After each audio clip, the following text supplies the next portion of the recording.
ನಮಸ್ಕಾರ ಗೆಳೆಯರಿ, stock market Kannada ಚಾನಲ್ಗೆ ಸ್ವಾಗತ ಸುಸ್ವಾಗತ. ಗೆಳೆಯರಿ, ವಿಡಿಯೋದಲ್ಲಿ ನಾಳೆಯಿಂದ ಓಪನ್ ಆಗ್ತಿರುವಂತ ಒಂದು IPO ಬಗ್ಗೆ ಕವರ್ ಮಾಡ್ತಾ ಇದ್ದೀನಿ. ಆಸ್ ಯೂಶುವಲ್ ಕಂಪನಿ ಯಾವುದು, ಏನ್ ಬಿಸ್ನೆಸ್ ಮಾಡುತ್ತೆ, ಇಂಪಾರ್ಟೆಂಟ್ ಡೇಟ್ಸ್ ಯಾವ್ಯಾವು, ಲಾಟ್ ಸೈಜ್ ಏನಿದೆ, ಹಾಗೆ ತುಂಬಾನೇ ಇಂಪಾರ್ಟೆಂಟ್ ಆಗಿ ಗ್ರೇ ಮಾರ್ಕೆಟ್ ಅಲ್ಲಿ ಪ್ರೀಮಿಯಂ ಎಷ್ಟಿದೆ, ಈ ಎಲ್ಲ ವಿಚಾರವನ್ನ ನಾವು ತಿಳ್ಕೊಳ್ಳುವಂತ ಪ್ರಯತ್ನ ಮಾಡೋಣ. ಮೊದಲಿಗೆ ಡಿಸ್ಕ್ಲೇಮರ್ ಕೊಡ್ಲಿಕ್ಕೆ ಇಷ್ಟಪಡ್ತೇನೆ. ಇದನ್ನು ನಾನು ರೆಕಮೆಂಡ್ ಮಾಡ್ತಿಲ್ಲ, ನೀವು ಫರ್ದರ್ ಸ್ಟಡಿ ಮಾಡಿ ನಿಮ್ಗೆ ಏನ್ ಅನ್ಸುತ್ತೆ ಅದರ ಮೇಲೆ ಡಿಸಿಷನ್ ತಗೊಳ್ಬಹುದು. ಆಸ್ ಎ ಎಜುಕೇಶನಲ್ ಪರ್ಪಸ್ ನಾನು ಈ ವಿಡಿಯೋ ನಿಮ್ ಮುಂದೆ ತರ್ತಾ ಇದ್ದೀನಿ. ಹೇಳಿರೋ ಕಂಪನಿ ಯಾವುದು ಅಂತ ನಾವು ನೋಡೋದಾದ್ರೆ Shri Tirupati Balaji agro trading company ಯಾವಾಗಿಂದ ಇದೆ, ಏನ್ ಬಿಸ್ನೆಸ್ ಮಾಡುತ್ತೆ ಅಂತ ನಾವು ನೋಡೋದಾದ್ರೆ ಅಕ್ಟೋಬರ್ 2001ರಲ್ಲಿ ಸ್ಥಾಪನೆ ಆಗಿರುವಂತಹ company. Shri Tirupati Balaji agro trading company limited manufacturers and sales flexible intermediate bulk containers.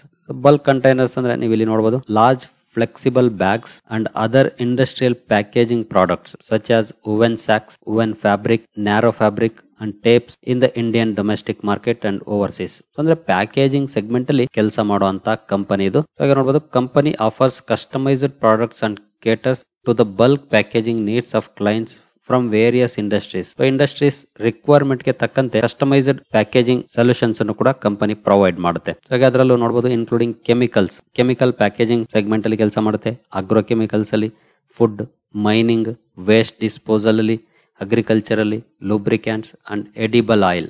ಎಷ್ಟು ಸೆಗ್ಮೆಂಟ್ ಅಲ್ಲಿ ಕಂಪನಿ ಕೆಲಸ ಮಾಡುತ್ತೆ ಅಂದ್ರೆ ಪ್ಯಾಕೇಜಿಂಗ್ ಮೆಟೀರಿಯಲ್ ಅನ್ನ ಒದಗಿಸುವಂತ ಕೆಲಸ ಮಾಡುತ್ತೆ ಇಷ್ಟು ಸೆಗ್ಮೆಂಟ್ಸ್ ಗೆ. ಹಾಗೆ ನೋಡಬಹುದು the company operates through ಸಬ್ಸಿಡಿಯರೀಸ್. Company ಹಲವು ಸಬ್ಸಿಡಿಯರೀಸ್ ಮೂಲಕ ಆಪರೇಷನ್ಸ್ ಅನ್ನ ಮಾಡ್ತಾ ಇದೆ. ಆನರಬಲ್ ಪ್ಯಾಕೇಜಿಂಗ್ ಪ್ರೈವೇಟ್ ಲಿಮಿಟೆಡ್ ಅಂತ ಒಂದಿದೆ, ಶ್ರೀ ತಿರುಪತಿ ಬಾಲಾಜಿ FIBC ಲಿಮಿಟೆಡ್ ಅಂತ ಇದೆ, ಹಾಗೆ Jagannath plastics and private limited ಇದೆ.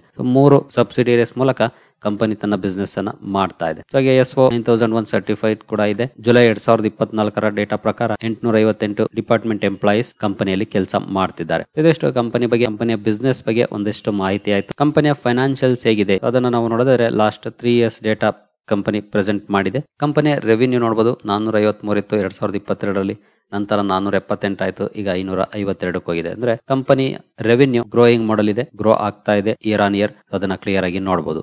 ನಂತರ ಪ್ಯಾಟ್ ನೋಡೋದಾದ್ರೆ 13.5 ಕೋಟಿ ಇತ್ತು, ನಂತರ 20.5, ನಂತರ ಈಗ 36 ಕೋಟಿ. ಇಲ್ಲೂ ಕೂಡ ಒಳ್ಳೆ ಗ್ರೋತ್ ಕಂಡು ಬರ್ತಾ ಇದೆ ನೆಟ್ ಪ್ರಾಫಿಟ್ ಅಲ್ಲೂ ಕೂಡ. ನಂತರ ರಿಸರ್ವ್ಸ್ 109 ಕೋಟಿ, ಈಗ 106 ಕೋಟಿ ಇದೆ, ಸ್ವಲ್ಪ ಡೌನ್ ಇದೆ. ಬಾರೋಯಿಂಗ್ ಕೂಡ ಇದೆ ನೋಡಬಹುದು 243 ಕೋಟಿ ಸಾಲ ಕೂಡ ಕಂಪನಿಯ ಮೇಲಿದೆ. ನಂತರ ಕಂಪನಿ ಯಾಕೆ IPO ತರ್ತಾ ಇದೆ, ಅದರ ಉದ್ದೇಶ ಏನು ಅಂತ ನೋಡೋದಾದ್ರೆ objects of the issue repayment and or prepayment in part or full of certain of the outstanding borrowings. Borrowings ಅನ್ನ ಪ್ರೀಪೇ ಅಥವಾ ರೀಪೇ ಮಾಡುವಂತ ಉದ್ದೇಶವನ್ನ ಇಟ್ಕೊಂಡಿದೆ. ಹಾಗೆ ಇನ್ವೆಸ್ಟ್ಮೆಂಟ್ ಇನ್ ದ ಸಬ್ಸಿಡಿಯರೀಸ್. ಕಂಪನಿಯ ಸಬ್ಸಿಡಿಯರೀಸ್ ಏನಿದಾವೆ ನಾವೀಗ ತಾನೇ ನೋಡಿದಂತ HPPL, STBFL ಅಂಡ್ JPPL, ಇದರಲ್ಲಿ ಇನ್ವೆಸ್ಟ್ ಮಾಡುವಂತ ಪ್ಲಾನ್ ಅನ್ನು ಕೂಡ ಇಟ್ಕೊಂಡಿದೆ. ಜೊತೆಗೆ ಅಲ್ಲಿನ ಔಟ್ಸ್ಟ್ಯಾಂಡಿಂಗ್ ಬಾರೋಯಿಂಗ್ಸ್ ಕೂಡ ಕ್ಲಿಯರ್ ಮಾಡುವಂತ ಉದ್ದೇಶವನ್ನ ಇಟ್ಕೊಂಡಿದೆ. ಹಾಗೆ funding incremental working capital requirements, investment in subsidiaries, ಹಾಗೆ general corporate purposes. Overall ಒಳ್ಳೆ ಉದ್ದೇಶವನ್ನ ಇಟ್ಕೊಂಡು ಕಂಪನಿ IPO ತರ್ತಿದೆ ಅಂತಾನೆ ಹೇಳ್ಬೋದು. ನಂತರ IPO ಡೀಟೇಲ್ಸ್ ಗೆ ಬರೋದಾದ್ರೆ ಸೆಪ್ಟೆಂಬರ್ 5 ಅಂದ್ರೆ ನಾಳೆ ಓಪನ್ ಆಗುತ್ತೆ, ಸೆಪ್ಟೆಂಬರ್ 9ಕ್ಕೆ ಕ್ಲೋಸ್ ಆಗುತ್ತೆ. Face value 10 rupees per share ಇದೆ. ಪ್ರೈಸ್ ಬ್ಯಾಂಡ್ 78ರಿಂದ 83 ರೂಪಾಯಿ ಇದೆ. ಲಾಟ್ ಸೈಜ್ 180 ಶೇರ್ಗಳಾಗಿರುತ್ತೆ. ಟೋಟಲ್ ಇಶ್ಯೂ ಸೈಜ್ ಬಂದು 169 ಕೋಟಿ. ಅದರಲ್ಲಿ ಫ್ರೆಶ್ ಇಶ್ಯೂ 122 ಕೋಟಿ. ಇದು ಕಂಪನಿಗೆ ಹೋಗುತ್ತೆ 122 ಕೋಟಿ. ಆಫರ್ ಫಾರ್ ಸೇಲ್ ಅಥವಾ OFS 47 ಕೋಟಿ ಇದೆ. ಹಾಗೆ ಬುಕ್ ಬಿಲ್ಟ್ ಇಶ್ಯೂ ಆಗಿರುತ್ತೆ. NSE BSE ಎರಡರಲ್ಲೂ ಲಿಸ್ಟ್ ಆಗುತ್ತೆ ಈ ಕಂಪನಿ. ನಂತರ ರಿಸರ್ವೇಶನ್ ಗೆ ಬಂದ್ರೆ 50% QIB ಇದೆ, ರಿಟೇಲ್ 35% ಇದೆ, HNI 15% ಇದೆ. ನಂತರ ಟೆಂಟೇಟಿವ್ ಶೆಡ್ಯೂಲ್ ಅನ್ನು ನಾವು ನೋಡೋದಾದ್ರೆ IPO ಓಪನ್ ಡೇಟ್ ಬಂದು ನಾಳೆ ಸೆಪ್ಟೆಂಬರ್ 5ಕ್ಕೆ, ಸೆಪ್ಟೆಂಬರ್ 9ಕ್ಕೆ ಅಂದ್ರೆ ಸೋಮವಾರ ಕ್ಲೋಸ್ ಆಗುತ್ತೆ. ಅಲಾಟ್ಮೆಂಟ್ 10ನೇ ತಾರೀಕು ಇರುತ್ತೆ. ಅಲಾಟ್ ಆಗದೆ ಇರೋರಿಗೆ ರೀಫಂಡ್ಸ್ ಬುಧವಾರದಿಂದ ಶುರು ಆಗುತ್ತೆ 11ನೇ ತಾರೀಕಿಂದ. ಅಲಾಟ್ ಆದವರಿಗೆ 11ನೇ ತಾರೀಕಿಗೆ ಡಿಮ್ಯಾಟ್ ಅಕೌಂಟ್ ಗೆ ಶೇರ್ಗಳು ಬರುತ್ತೆ. ಲಿಸ್ಟಿಂಗ್ ಡೇಟ್ ಬಂದು 12 ಸೆಪ್ಟೆಂಬರ್ ಇರುತ್ತೆ, ಅಂದ್ರೆ ಮುಂದಿನ ಗುರುವಾರ. ನಂತರ ಲಾಟ್ ಸೈಜ್ ಗೆ ಬಂದ್ರೆ ರಿಟೇಲ್ ಕ್ಯಾಟಗರಿಯಲ್ಲಿ ಮಿನಿಮಮ್ 1 ಲಾಟ್ 180 ಶೇರ್ಸ್ 14,940 ರೂಪಾಯಿ ಬೇಕಾಗುತ್ತೆ. ಮ್ಯಾಕ್ಸಿಮಮ್ 13 ಲಾಟ್ ವರೆಗೂ ಅಪ್ಲೈ ಮಾಡಬಹುದು. 2,340 ಶೇರ್ಸ್ 1,94,220 ರೂಪಾಯಿ ಬೇಕಾಗುತ್ತೆ.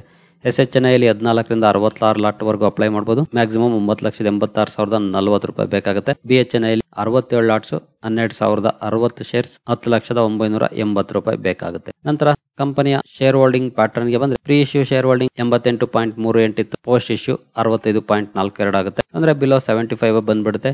ಮುಂದಿನ ದಿನಗಳಲ್ಲಿ ಮ್ಯಾಂಡೇಟರಿ OFS ಬರೋ ಅಂತ ಅವಶ್ಯಕತೆ ಇರೋದಿಲ್ಲ. ಇನ್ ಕೇಸ್ ಕಂಪನಿ ವಿಶ್ ಮಾಡಿದ್ರೆ ಅಂದ್ರೆ ತರಬೇಕು ಅಂದ್ರೆ ತರಬಹುದು, ಬಟ್ ಮ್ಯಾಂಡೇಟರಿ ಇರೋದಿಲ್ಲ. ಇದಿಷ್ಟು IPO ದ ಬಗ್ಗೆ ಒಂದಷ್ಟು ಮಾಹಿತಿ ಆಯ್ತು. ಇನ್ನು ನಾವಂತೂ ಆಸ್ ಯೂಶುವಲ್ ಲಾಂಗ್ ಟರ್ಮ್ ಗೆ ಅಂತ ಖಂಡಿತ ಪ್ರಿಫರ್ ಮಾಡೋದಿಲ್ಲ. IPO ದಲ್ಲೇ ಅಟ್ಲೀಸ್ಟ್ 3-4 ಕ್ವಾರ್ಟರ್ ಕಂಪನಿಯ ಬಿಸ್ನೆಸ್ ಅನ್ನು ಅಬ್ಸರ್ವ್ ಮಾಡಬೇಕಾಗುತ್ತೆ. ಹಾಗಾಗಿ ನಂತರನೇ ಡಿಸಿಷನ್ ತಗೊಳ್ಳೋದು ಬೆಟರ್. ಬಟ್ ಪ್ಯಾಕೇಜಿಂಗ್ ಸೆಗ್ಮೆಂಟ್ ಇತ್ತೀಚಿನ ದಿನಗಳಲ್ಲಿ ತುಂಬಾ ಒಳ್ಳೆ ಪರ್ಫಾರ್ಮೆನ್ಸ್ ಅನ್ನು ಕೂಡ ಕೊಡ್ತಾ ಇದೆ. ಯಾಕಂದ್ರೆ ಕಂಪನಿಗಳ ಬಿಸ್ನೆಸ್ ಇಂಪ್ರೂವ್ ಆದ್ರೆ ಪ್ಯಾಕೇಜ್ ಮಾಡಲೇಬೇಕು. ಪ್ಯಾಕಿಂಗ್ ಅಂತ ಸಮಯದಲ್ಲಿ ಆ ಬಿಸ್ನೆಸ್ ಗಳಿಗೂ ಕೂಡ ಬೆನಿಫಿಟ್ ಇದ್ದೇ ಇರುತ್ತೆ. ಜೊತೆಗೆ ನಮ್ಮ ಡೊಮೆಸ್ಟಿಕ್ ಲೆವೆಲ್ ಅಲ್ಲಂತೂ ತುಂಬಾ ಒಳ್ಳೆ ಗ್ರೋತ್ ಇದೆ, ಎಸ್ಪೆಷಲಿ ಈಗ ಇಂಡಸ್ಟ್ರೀಸ್ ಅಲ್ಲಿ. ಹಾಗಾಗಿ ಈ ಇಂಡಸ್ಟ್ರಿ ಕೂಡ ಚೆನ್ನಾಗಿ ಪರ್ಫಾರ್ಮ್ ಮಾಡ್ತಾ ಇದೆ. ಅದೇನು ಎಲ್ರಿಗೂ ಗೊತ್ತಿರುವಂತ ವಿಚಾರ. ಒನ್ಸ್ ಬಿಸ್ನೆಸ್ ಸ್ಲೋ ಡೌನ್ ಆದ್ರೆ ಬೇರೆ ಕಂಪನಿಗಳದ್ದು ಆಗ ಈ ಕಂಪನಿಯ ಮೇಲೂ ಎಫೆಕ್ಟ್ ಬೀಳುತ್ತೆ. ಯಾಕಂದ್ರೆ ಕಡಿಮೆ ಸೇಲ್ಸ್ ಅವ್ರು ಮಾಡ್ತಿದ್ದಾರೆ ಅಂತಂದ್ರೆ ಆರ್ಡರ್ ಕೂಡ ಕಡಿಮೆ ಬರುತ್ತೆ. ಅವ್ರು ಜಾಸ್ತಿ ಸೇಲ್ ಮಾಡಿದ್ರೆ ಇವ್ರಿಗೆ ಜಾಸ್ತಿ ಆರ್ಡರ್ ಬರುತ್ತೆ. ಹಾಗಾಗಿ ಒಂದಕ್ಕೊಂದು ಇಂಟರ್ ಲಿಂಕ್ ಆಗಿರುತ್ತೆ ಬಿಸ್ನೆಸಸ್. ನಂತರ ಶಾರ್ಟ್ ಟರ್ಮ್ ಗೆ ಹೋಗೋದಾದ್ರೆ ಗ್ರೇ ಮಾರ್ಕೆಟ್ ಪ್ರೀಮಿಯಂ ನಮಗೆ ತುಂಬಾನೇ ಇಂಪಾರ್ಟೆಂಟ್ ಆಗುತ್ತೆ. ಗ್ರೇ ಮಾರ್ಕೆಟ್ ಪ್ರೀಮಿಯಂ ನೋಡೋದಾದ್ರೆ ಆಸ್ ಆಫ್ ನಾವು ನೋಡಬಹುದು 25 ರೂಪೀಸ್ ಇದೆ. ಟೈಮ್ ಕೂಡ ನೋಡಬಹುದು 5:23ಕ್ಕೆ ಅಪ್ಡೇಟ್ ಆಗಿರುವಂತ ಗ್ರೇ ಮಾರ್ಕೆಟ್ ಪ್ರೀಮಿಯಂ ಇದು. 25 ರೂಪೀಸ್ ಅಂದ್ರೆ ಅಪ್ಪರ್ ಬ್ಯಾಂಡ್ 83 ರೂಪೀಸ್. ಸೊ 108 ಗೆ ಲಿಸ್ಟ್ ಆಗುವಂತ ಲಕ್ಷಣ ಆಸ್ ಆಫ್ ನಾವು ಕಾಣ್ತಾ ಇದೆ. ಇದು ಚೇಂಜ್ ಆಗ್ತಾ ಇರುತ್ತೆ, ಫಿಕ್ಸ್ಡ್ ಏನಿರೋದಿಲ್ಲ. ಹೇಗೆ ಸ್ಟಾಕ್ ಪ್ರೈಸ್ ಚೇಂಜ್ ಆಗುತ್ತೋ ಅದೇ ರೀತಿ ಆಸ್ ಆಫ್ ನಾವು 30% ಲಾಭವನ್ನು ಕೊಡುವಂತ ಸಾಧ್ಯತೆ ಇದೆ. ಅದನ್ನ ನೀವು ಇಲ್ಲಿ ನೋಡಬಹುದು. ಸೊ 30% ಇದೆ ಅಂತ ಅಂದ ತಕ್ಷಣ ಅಷ್ಟಕ್ಕೆ ಆಗತ್ತೆ ಅಂತ ಏನಿಲ್ಲ, ಅದರ ಆಚೀಚೆ ಆಗುತ್ತೆ. ಬಟ್ ಹೇಗೆ ಮಾರ್ಕೆಟ್ ಕಂಡೀಷನ್ ಇರುತ್ತೆ ಅದ್ರ ಮೇಲೆ ಡಿಪೆಂಡ್ ಆಗುತ್ತೆ. ಮಾರ್ಕೆಟ್ ಕಂಡೀಷನ್ ತುಂಬಾ ಚೆನ್ನಾಗಿದ್ರೆ ಅಂದ್ರೆ ಪಾಸಿಟಿವ್ ಇದ್ರೆ ಅಂತ ಸಮಯದಲ್ಲಿ ಜಾಸ್ತಿ ಕೂಡ ಆಗ್ಬಹುದು. ಮಾರ್ಕೆಟ್ ಕಂಡೀಷನ್ ನೆಗೆಟಿವ್ ಆದ್ರೆ ಕಡಿಮೆ ಕೂಡ ಆಗ್ಬಹುದು. ಆ ರೀತಿಯ ಚಾನ್ಸಸ್ ಇರುತ್ತೆ. ಬಟ್ ಒಂದು ಇಂಟನ್ನ ನಾವು ಪಡ್ಕೊಳ್ಬಹುದು ಎಷ್ಟು ಸಿಗಬಹುದು ಅಂತ. ಹಾಗೆ ನಮ್ಮ ಟಾರ್ಗೆಟ್ ಏನಿದೆ ಅಟ್ಲೀಸ್ಟ್ 25%, ಅಬೌಟ್ 25% ಆಸ್ ಆಫ್ ನಾವು ಟ್ರೇಡ್ ಆಗ್ತಿದೆ. ಹಾಗಾಗಿ ಸ್ಟಡಿ ಮಾಡಬಹುದು ಇಂಟ್ರೆಸ್ಟ್ ಇರೋರು. ಹಾಗೆ ತುಂಬಾ ಜನ ಕಮೆಂಟ್ ಮಾಡ್ತೀರಿ, ಪ್ರಯತ್ನ ಪಡ್ತಿದೀವಿ, ಅಲರ್ಟ್ ಆಗಲ್ಲ ಅಂತ.